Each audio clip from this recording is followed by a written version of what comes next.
Ninguna enfermedad en la historia condujo a restricciones tan intrusivas como la Gran Gripe de 1918. Estas incluyeron el cierre de escuelas, iglesias, fuentes públicas, teatros, cines, grandes almacenes y bares y demás comercios, así como regulaciones sobre cuánto espacio se debe asignar a las personas en lugares públicos cerrados. Hubo multas contra toser, estornudar, escupir, besarse e incluso hablar al aire libre.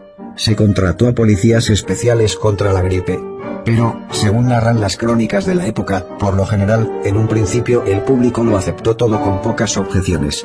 Hubo posteriormente un debate científico sobre si las mascarillas eran efectivas o no lo eran, y el juego comenzó a cambiar después de que el bacteriólogo francés Charles Nicolle descubriera en octubre de 1918 que la gripe era mucho más pequeña que cualquier otra bacteria conocida.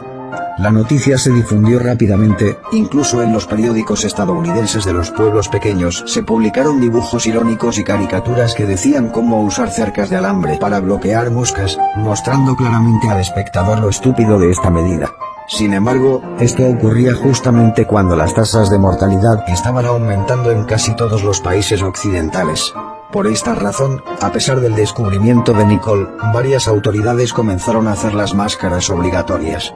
San Francisco fue la primera ciudad importante de los Estados Unidos en hacerlo en octubre de 1918, y continuó durante un periodo de 3 meses. Numerosas fotografías sobreviven de grandes multitudes con máscaras en los meses posteriores al descubrimiento de Nicolle.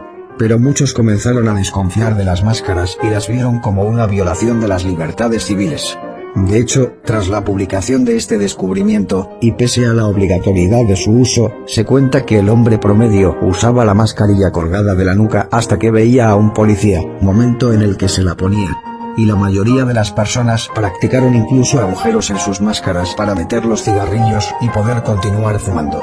En algunas ciudades norteamericanas, como San Francisco, se crearon ligas antimáscara, así como protestas y desobediencia civil. La gente se negaba a usar máscaras en público o se jactaba de usarlas incorrectamente. Algunos fueron a prisión por no usarlas o negarse a pagar las multas que se les imponían. En la ciudad de Tucson, Arizona, un banquero insistió en ir a la cárcel en lugar de pagar su multa por no enmascararse. En otros estados del oeste, los jueces regularmente se negaron a usarlos en los tribunales. En Nueva Gales del Sur, los informes de violaciones inundaron los periódicos inmediatamente después de que las máscaras fueran obligatorias. Ni siquiera los portadores de camillas que llevaban víctimas de gripe siguieron las reglas.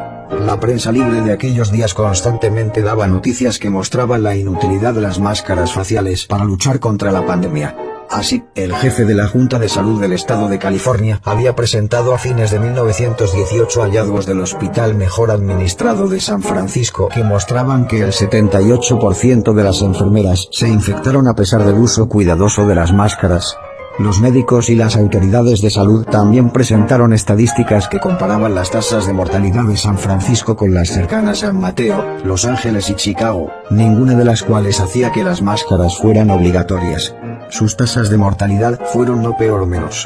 Hoy día se sabe, y así lo publicaron algunos diarios posteriores a esas fechas, que fue precisamente el uso obligado y continuado de máscaras faciales lo que produjo un mayor número de víctimas, debido a neumonías producidas por la ingesta forzada de aire viciado a consecuencia del uso prolongado de las mascarillas.